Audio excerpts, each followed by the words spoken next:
down down Revanth Reddy దిగిపో దిగిపో గుంపు మేస్త్రి దిగిపో ఇదేమి రాజ్యం దొంగల రాజ్యం దోపిడి రాజ్యం ఏమైందవా పుసుక్కున గంత మాట అంటేవేనా అనుకునేరు అవో గిట్లా అంటుంటే రేవంత్ అన్నకు నా మీద కోపం కూడా అత్తాంది కావచ్చు కోపం నా మీద పెట్టుకోకసారు తెలంగాణలా ఏమైతుందో చెప్తున్నా తెలంగాణ జనం చెప్తున్నదే ఈడ కూర్చొని నేను చెప్తున్నా అంతే కదా నోళ్ళ అంతెందుకు ఒకసారి మీరు రోడ్డు మీదకు పోయి చూడుర్రి ఒక కాడ కాకుండా ఇంకో కాడ ధర్నాలు కనబడతాయి ర్యాలీలు కనబడతాయి పెద్ద పెద్ద లైన్లు కనబడతాయి దీక్షలు కనబడతాయి రేవంత్ సార్ మీద జనం కోపమేందో కడ్లారా కనబడుతుంది 2 ఏళ్ల కాంగ్రెస్ పాలనలా తెలంగాణ ఇప్పుడు రోడ్డుల పడ్డది జనం రోడ్డు పాలయ్యారు చూడురు మీరే వీళ్ళు మన అంగన్వాడీ ఆడపడుసులు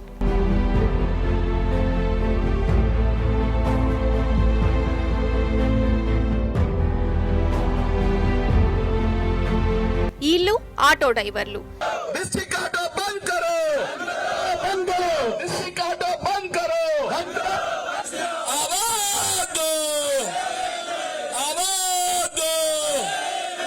ఇటు చూడురి నిరుద్యోగులు ఏమంటుర్రో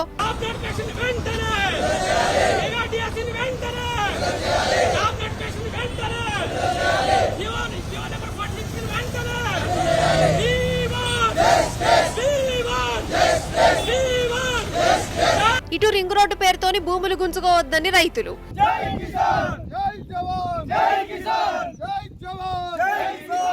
ఎస్టీ జాబితా మీద న్యాయ పోరాటం ర్యాలీ తీసిన ఆదివాసీ బిడ్డలు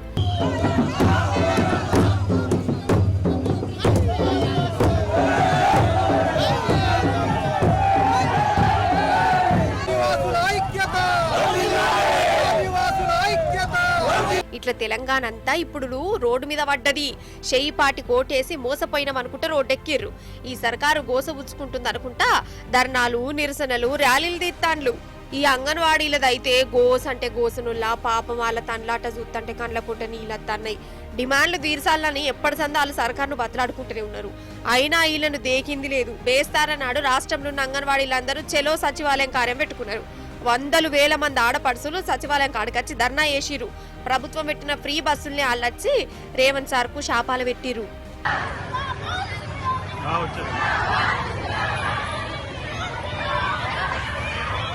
అంగన్వాడీలు ఇట్లా ధర్నా చేస్తుంటే మన సర్కార్కు కోపం వచ్చింది వాళ్ళను బలమీటికి వ్యాన్ల లీడ్స్ కబోయిరు పోలీస్ టౌన్లలో లేచిర్రు ఎంత అన్యాయం ఇది అసలు సగం పైసలు మాకు గ్యాస్ కి రెంట్ కి దాంట్లోనే పోతున్నాయి 3,000 వేస్తారు సార్ రెంట్ 6,000 ఉంది 6,000 కడుతున్నాం మేము జీతంలో 26 రోజులు సమ్మె చేస్తే అప్పుడు సమ్మె దగ్గరకు వచ్చి సార్ వాళ్ళు మాకు హామీ ఇచ్చారు 18,000 జీతం ఇస్తా అన్నారు అది ఇవ్వలేదు 26 రోజులు సమ్మె వేతనం ఇవ్వలేదు మాకు అదనపు పనులు చెప్తున్నారు సార్ మేము భరించలేకపోతున్నాం ఎఫ్ఆర్ఎస్ అనేది ఒకటి మాకు చాలా ఇబ్బందికరంగా ఉంది సార్ మేము ధర్నా కోసం అని వస్తే మమ్మల్ని ఇట్లా అరెస్ట్ చేసి ధర్నా చేయకుండా ఆపిస్తున్నారు మాకు కరెక్ట్ అనిపిస్తలేదు మా అందరి అంగన్వాడీస్ తీసుకుపోయి స్టేషన్లలో పెడితే ఏమొస్తుంది సార్ మా సమస్య మీద పరిష్కారం చేయాలి కదా మాకు కడుపుకు సరిపోకనే కదా సార్ మేము అడిగేది సార్ని అర్థం చేసుకోకుండా అరెస్ట్ చేసేది ఎక్కడిది కనీసం అన్నం తింటున్నాం ఆకలి అవుతుందని అన్నం తింటే ఇక రేవంత్ సార్ ముఖ్యమంత్రి అయినాక ఆటో డ్రైవర్లు ఎంత ఆగమయ్యారో అందరం చూస్తూనే ఉన్నాం గిరాకులు లేక వాళ్ళు బలిమీటికి పానాలు కూడా తీసుకున్నారు ఓట్లకు ముందు ఆటో డ్రైవర్లకు ఎన్నో ముచ్చట్లు చెప్పిండు ఈ రేవంత్ సారు నెలకు 12,000 ఇస్తా అన్నాడు ఆటో స్టాండ్లకు జాగిస్తా అన్నాడు కానీ అసలుకే మోసం తీసుకొచ్చిండు ఓట్లకు ముందు చెప్పిన చేయాలని ధర్నాకు దిగిర్రు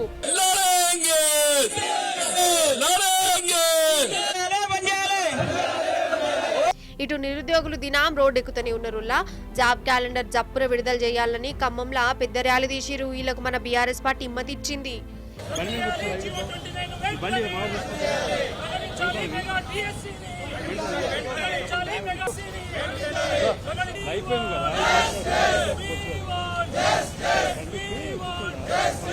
ఇక చేయిపాటిని మార్చిన రింగ్ రోడ్డు తోటి రైతుల నోట్లే మన్ను పడ్డట్టే అయింది కదా ఈ కొత్త రూట్లద్దు మా పొట్టలు కొట్టద్దు మా భూములు గుంజుకోవద్దని వాళ్ళు ఎప్పటి సందుకు ఇట్లా కొట్లాడుతూనే ఉన్నారు కనబడ్డోళ్ళకల్లా బాధలు చెప్పుకుంటూనే ఉన్నారు ఇప్పుడు వికారాబాద్ జిల్లా రైతులు మా భూములు మాకే అని పెద్ద ర్యాలీ తీసిర్రు